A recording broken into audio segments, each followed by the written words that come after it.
le slogan de campagne de Marion, Une France fière, répond aussi à cela. C'est-à-dire que oui, bien sûr, il va falloir redresser l'économie et la politique familiale digne de ce nom pour que les Français ne se disent pas « je ne peux pas avoir d'enfants parce que je n'ai pas les moyens de subvenir à leurs besoins », mais aussi pour que les Français se disent « je suis fier de ce que nous sommes, je suis fier de notre identité, j'ai envie de transmettre en fait, puisque donner la vie, ça n'est rien d'autre que transmettre ».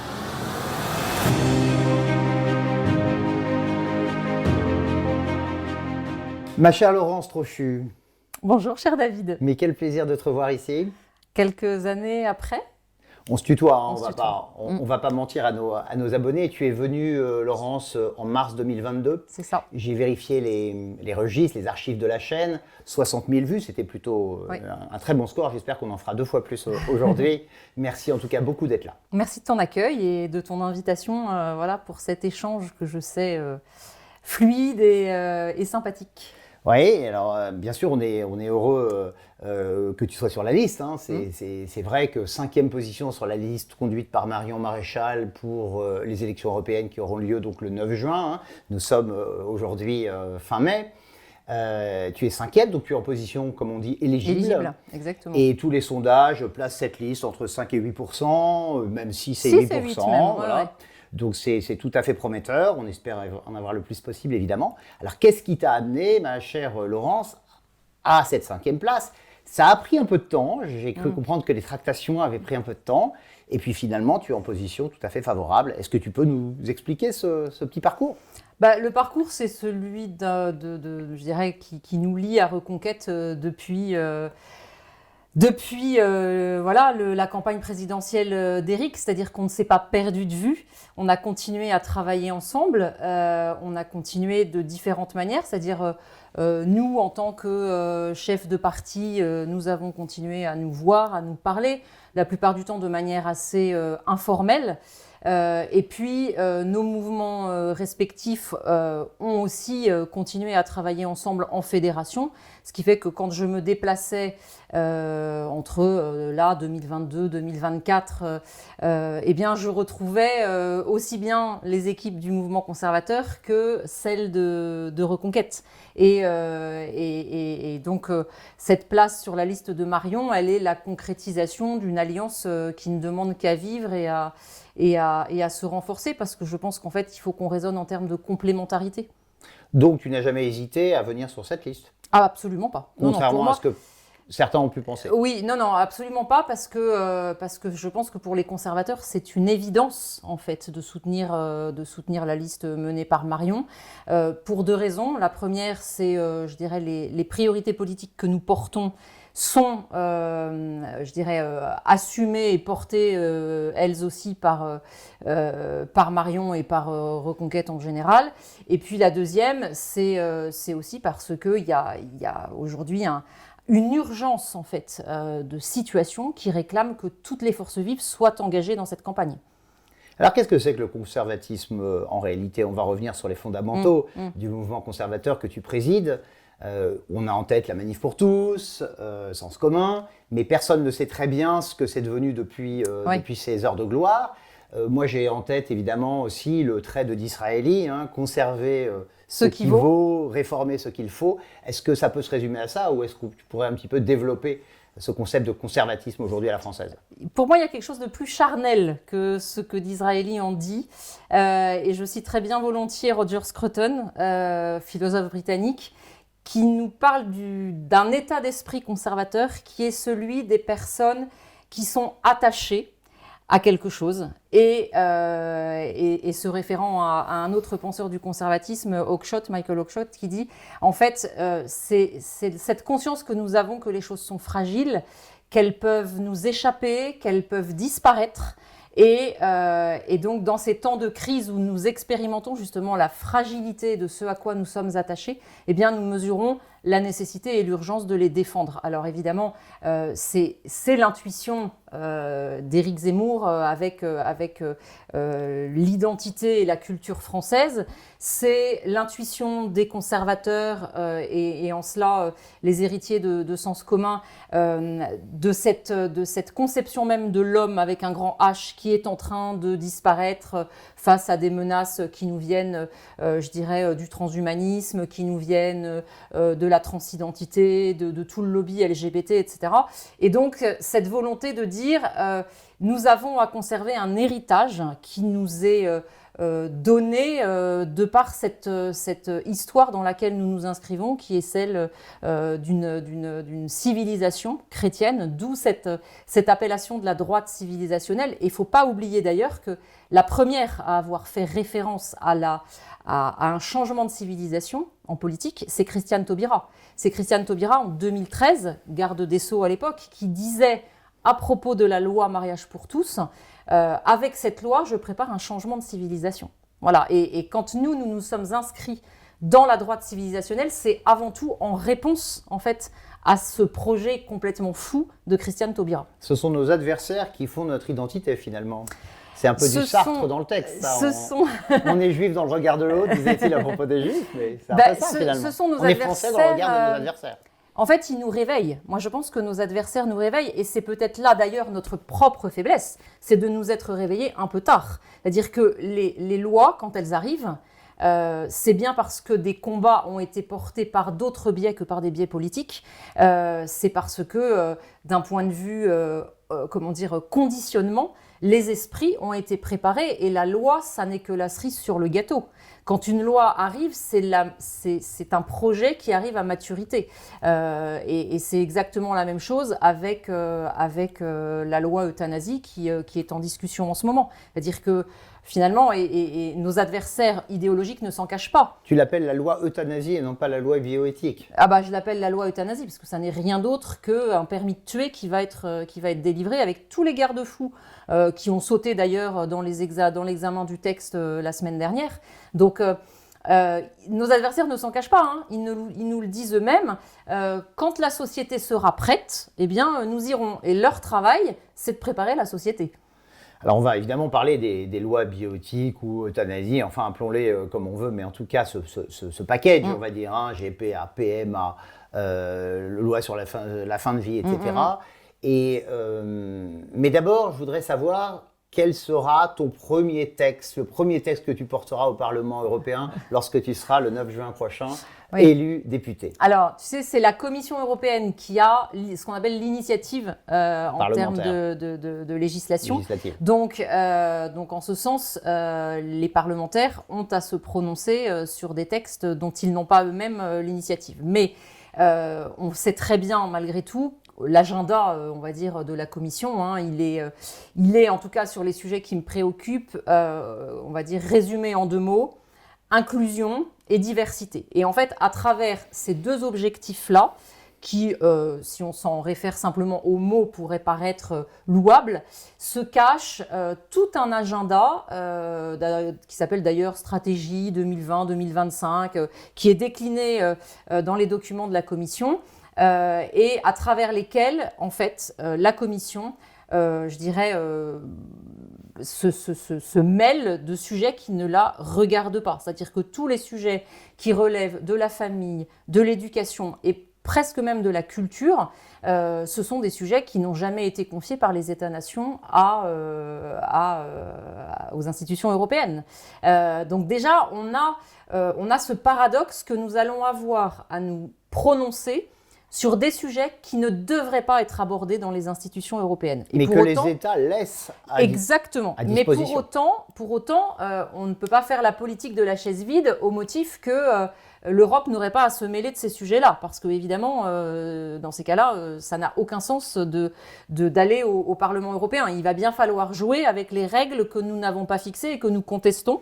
Mais il va falloir jouer là pour, justement, transformer ce fonctionnement des institutions. Et Éric Zemmour l'a bien annoncé, hein, notamment cette mainmise de la Commission européenne, dont on voudrait bien qu'elle ne soit finalement qu'un secrétariat général au service des États-nations Et il a cette formule qui résume très bien. Il ne faut pas que Ursula von der Leyen soit notre chef ou notre patronne, il faut qu'elle soit notre employée. Et je pense que tout est dit dans cette manière de faire. Donc en fait, la question dès lors qui se pose, c'est celle de l'efficacité. Parce que moi, ça fait 10 ans que je suis engagée en politique. Tu l'as rappelé à la suite de la Manif pour tous en 2013, avec la création de Sens commun devenu mouvement conservateur.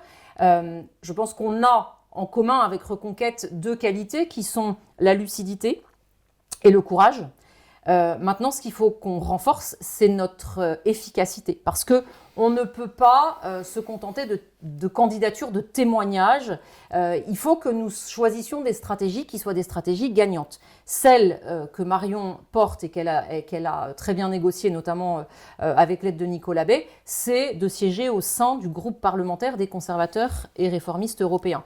Parce que c'est vrai qu'on a sans doute tendance à voir l'élection européenne comme un match entre des partis nationaux, le RN, LR, Reconquête, etc., en ce qui concerne la droite. En revanche, la force de frappe, elle est au sein des groupes parlementaires. Donc, LR au sein du PPE de Ursula von der Leyen, il faut quand même souligner cette immense contradiction.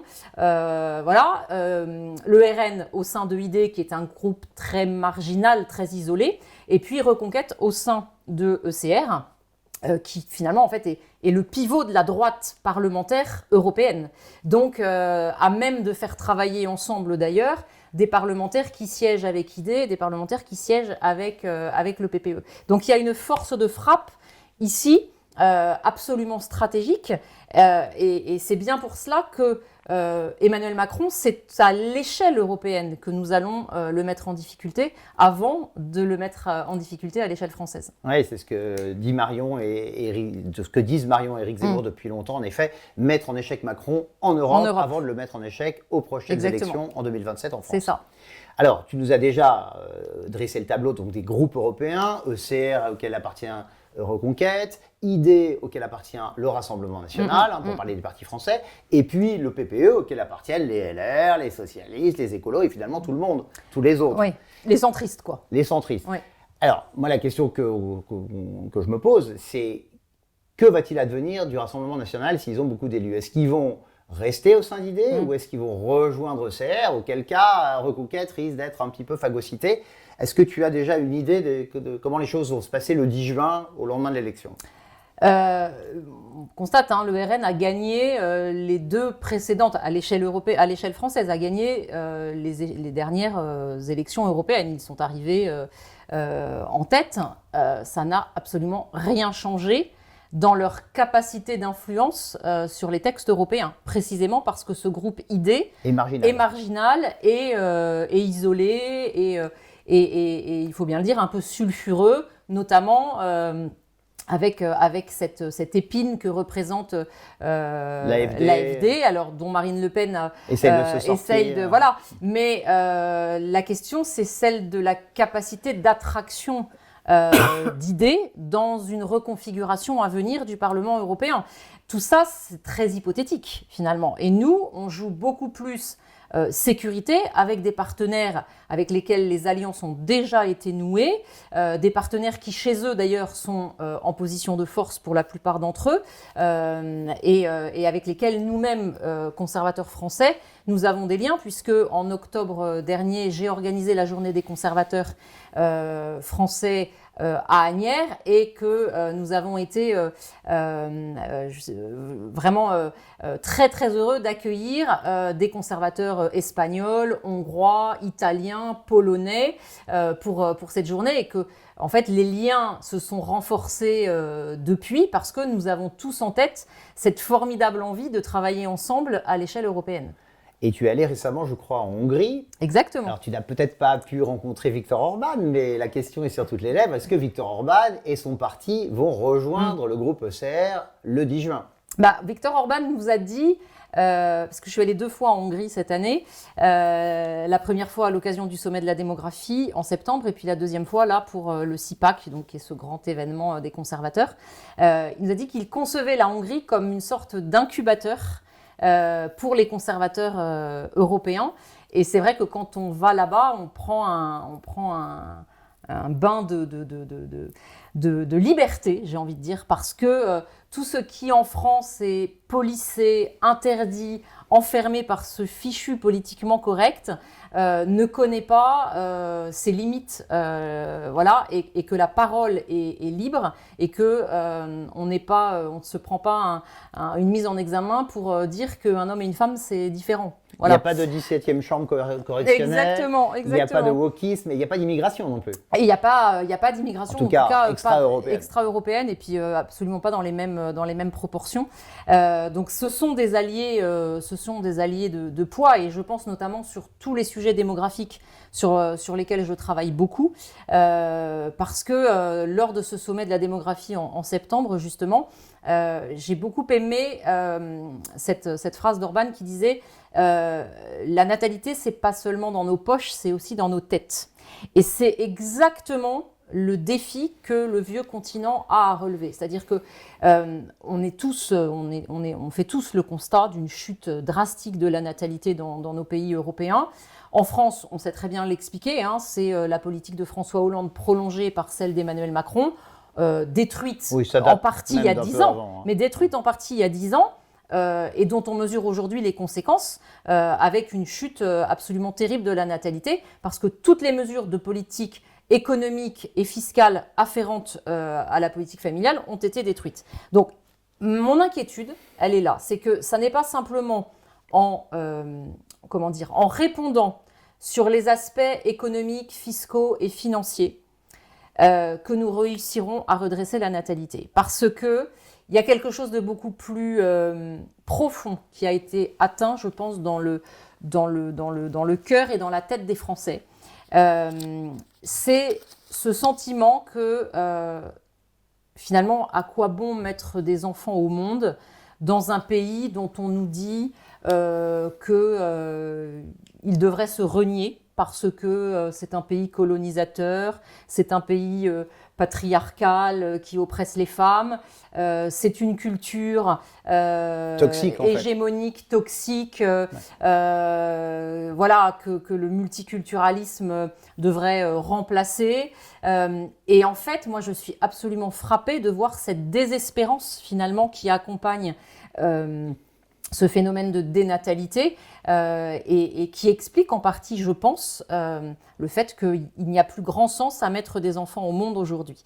Et donc, le slogan de campagne de Marion, « Une France fière », répond aussi à cela. C'est-à-dire que, oui, bien sûr, il va falloir redresser l'économie et la politique familiale digne de ce nom pour que les Français ne se disent pas « je ne peux pas avoir d'enfants parce que je n'ai pas les moyens de subvenir à leurs besoins », mais aussi pour que les Français se disent « je suis fier de ce que nous sommes, je suis fier de notre identité, j'ai envie de transmettre en fait, puisque donner la vie, ça n'est rien d'autre que transmettre ».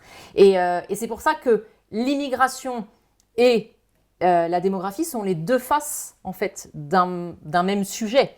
Certains ont fait le choix face au déclin de la natalité d'un remplacement de la population, tandis que d'autres, dont nous sommes, se disent « mais non, l'avenir de notre continent, ce sont nos enfants ».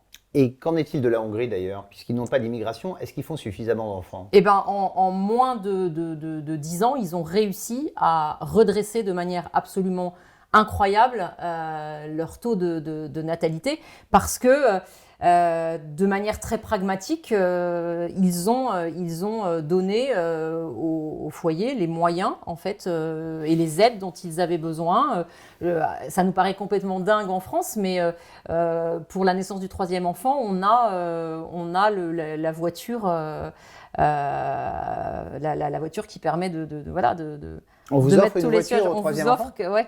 C'est absolument impressionnant. Donc la politique familiale fonctionne. Exactement, il y a toute une politique aussi de conciliation du travail de la mère de famille avec son rôle de maman, et parce qu'ils prennent les choses dans l'autre sens. Nous, en France, moi je le vois bien, les jeunes mamans sont toujours en train de se dire comment je vais concilier ma vie de famille avec mon activité professionnelle. En Hongrie, ils disent l'inverse. Comment je vais concilier mon travail avec ma vie de maman. Oui, Vous voyez, ça donne un peu plus de sens peut-être. exactement. Et c'est pour ça que, voilà, on ne peut pas dissocier politique nationale et politique européenne quand on sait que 80% des textes qui sont votés en France sont en réalité issus de textes européens. Donc, directement ou indirectement. et donc, par application exactement. directe ou par indirect, parce que transposition. parfois les textes européens sont dits non contraignants, Oui, mais en fait, ce qu'ils contraignent, c'est l'état d'esprit. C'est ça. Voilà, donc, La superstructure, comme disait Marx. Exactement. C'est ce qui est le plus important finalement. C'est ça.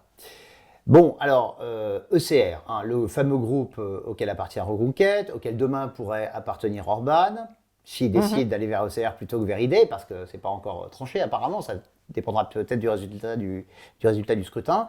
On a qui? On a les Polonais du PiS. Du PiS, ouais, exactement. Et puis on a surtout les Italiens de Giorgia Meloni, exactement. qui dirigent. Ouais. Donc ce sont des groupes qui ont été ou qui sont en responsabilité. Il n'y a que Reconquête. On a Vox aussi. Et il y a Vox en Espagne. Ouais. Donc finalement, c'est le camp des vainqueurs, c'est le camp des gens qui dirigent des pays.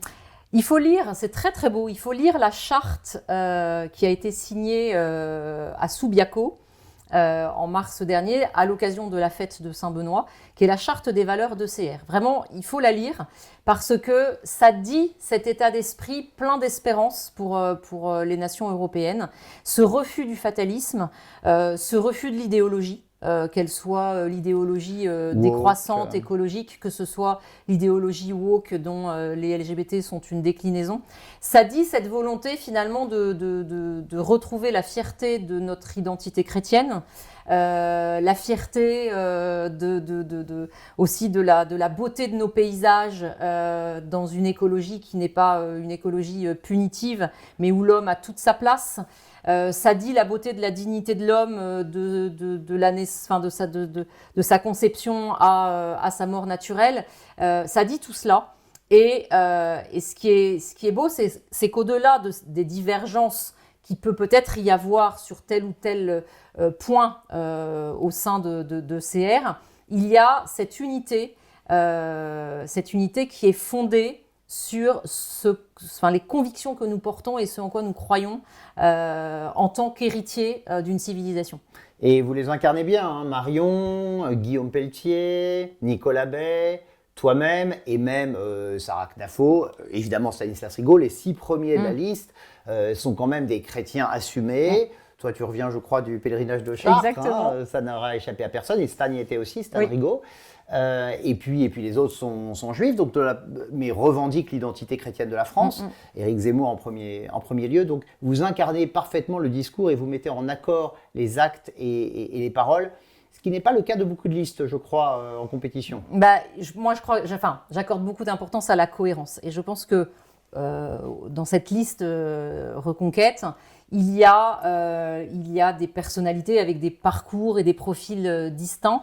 Mais il n'y a pas de divergence de fond sur la ligne programmatique. Et ça, je ne l'ai absolument pas vécu quand j'étais chez les LR, puisque c'est de là dont je viens. Alors évidemment, notre liste, elle est à l'image finalement de ce qui nous unit. Quand on regarde la liste de François-Xavier Bellamy, on ne peut pas dire la même chose. Il est tout seul. Il est tout seul, c'est-à-dire que moi, je ne remets absolument pas en cause la qualité du travail de François-Xavier Bellamy, la profondeur de ses propres convictions. Là où j'ai un désaccord profond avec lui, c'est sur la stratégie. C'est-à-dire que lui est dans une stratégie, on va dire, d'infusion, que je comprends très bien, puisque c'était la mienne et c'était celle de Sens commun, puis du mouvement conservateur jusqu'en 2020. Stratégie d'infusion qui consiste à dire, dans un grand parti de gouvernement, eh bien, nous allons porter l'accent sur tel ou tel aspect pour peser au sein du parti sur sa ligne, sur ses décisions, etc. Cette stratégie-là ne marche plus au sein des Républicains depuis, je dirais, 2020. 2020, préparation des municipales puis des départementales de 2021, où, membre alors des instances, j'ai vu comment ils ont vendu à la découpe ce parti à Emmanuel Macron. C'est-à-dire qu'ils ont donné des investitures à des macronistes. Voilà, et ce parti fait maintenant, je dirais, uniquement une construction de ligne sur le plus petit dénominateur commun. Donc François-Xavier Bellamy est un peu l'arbre qui cache la forêt. Et moi je dis c'est la bonne personne, mais pas au bon endroit en fait. Il devrait être chez Reconquête. Regardez au finalement. débat de lundi soir sur LCI. Qui avait-il choisi de mettre derrière lui, puisque chaque candidat avait quatre personnes dans le public. Il avait Maxime Minot. Maxime Minot, député LR, favorable à la PMA et même à la GPA. Quel est le signal envoyé? Voilà. Donc, Alors que Marion, dans le même temps, avait Agnès Marion exactement. et toi-même derrière elle. C'est ça. En bonne place. Ma chère Laurence, on va arriver au terme de ce chaleureux entretien. Donc, ne pas voter pour un parti de girouette comme LR, ne pas voter forcément pour un parti populiste d'opposition comme le RN qui ne va finalement pas faire changer grand-chose. Voter donc pour Reconquête. Et qu'est-ce que tu pourrais donner comme mot de la fin aux électeurs de notre camp qui regardent cette vidéo et qui peut-être hésiteront à se mobiliser le 9 juin parce qu'il fera beau, parce que de toute façon on va faire que 7% et parce que X, Y raison. Il faut absolument les mobiliser. Il faut mobiliser tous ceux qui en ont marre que finalement les décisions politiques nous échappent. Je l'ai dit tout à l'heure, on est courageux et on est lucide, mais il faut qu'on soit efficace. Et l'efficacité passe par le vote, même s'il fait beau et qu'on a envie d'aller faire autre chose. Mais ça, je suis à peu près convaincue que nos sympathisants et nos militants et nos adhérents de cœur l'ont bien compris. Moi, je voudrais plutôt m'adresser à ceux qui peuvent être tentés par le découragement et par finalement, à quoi bon aller voter. Utile. Exactement. Vraiment insister sur le fait qu'on est efficace quand on siège avec des partenaires efficaces, comme c'est le cas au sein du groupe ECR. Et cette élection, elle est à comprendre justement à l'échelle européenne pour ne pas se laisser enfermer par la rhétorique dans laquelle Jordan Bardella notamment excelle, qui consiste à faire croire que en étant puissant dans son score aux européennes, il réussirait à faire démissionner le gouvernement. Enfin, je veux dire, c'est du mytho. Voilà, ça ne marche pas comme ça. Ça ne marche pas comme ça. Et le rapport de force, Emmanuel Macron a bien noté qu'il n'y céderait pas. Donc, vraiment, le vote utile, c'est celui qui consiste à déloger d'abord Ursula von der Leyen. Ça ne peut donc pas être par le biais du vote François-Xavier Bellamy, puisque même s'il n'apprécie pas Ursula von der Leyen, c'est quand même la patronne du PPE avec laquelle il travaille. Donc ça ne peut pas être de ce côté-là. Et côté RN, on le voit bien aussi, la solution ne peut pas venir de là, puisque ce groupe ID est trop isolé pour peser vraiment sur les débats. Donc, n'attendons pas que Emmanuel Macron dissolve l'Assemblée nationale française le 10 juin. N'attendons pas des LR qui s'opposent à Emmanuel Macron puisqu'ils sont au sein du PPE. N'attendons pas du RN, quoi que ce soit, puisqu'ils sont au sein d'un groupe marginal lui-même qui s'appelle ID. Votez Reconquête, votons Reconquête, donnons des procurations, mobilisons-nous. C'est ça. Et nos voix comptent 10 puisqu'il y aura beaucoup d'abstention, on le sait. Exactement. Donc nos voix auront encore plus de valeur et de poids dans un contexte d'abstention. Allez, et on espère que le groupe ECR deviendra le premier groupe au Parlement européen qui nommera la prochaine présidente ou président de la Commission européenne, que Ursula von der Leyen ne sera plus là le 10 juin. Mauvais souvenir. Il ne sera qu'un mauvais souvenir. Merci mille fois. Merci, cher David. Merci mille fois, ma chère Laurence. Et comme on dit chez Reconquête, et sûrement aussi au mouvement conservateur, et surtout, vive la France. Vive la France. Merci, à bientôt. Merci.